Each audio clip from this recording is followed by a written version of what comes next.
When I was a kid, the library was my absolute favorite place. They used to let me borrow all kinds of books. It was someplace where you could always find a new story or a new adventure. And I always felt safe in libraries. I always thought they were the most magical place in the world.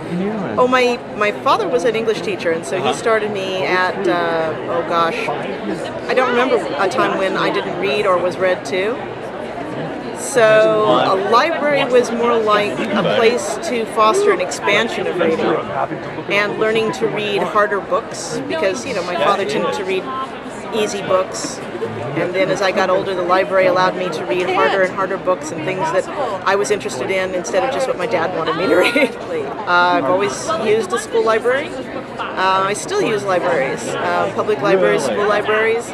School library was always a great place to find pretty much any answer you needed.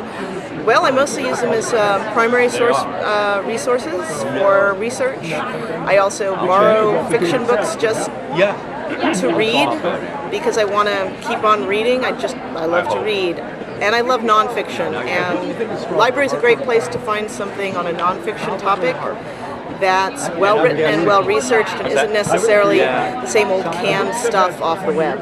I think it's terrible. I think they should be one of the last things cut, and that we really need libraries more than a lot of other resources, because if you can read, you can expand your horizons, you can teach yourself, you can go beyond the limits that are put on you by everything else around you. But if you can't read and you don't have the resource of a library or either one of these, you're so much more limited. I think that library budget cuts are a tragedy. I think trying to restrict the ideas that people are exposed to is ultimately bad for everyone, and I think that it hurts you more than it helps you. Well, I'm revising book 8 in the Grey Walker series, which will be coming out in August of this year, and I'm working on a proposal for a new series, which I can't discuss in too much detail. I'm also working on a couple of other non-book projects, including what we hope will be a graphic novel.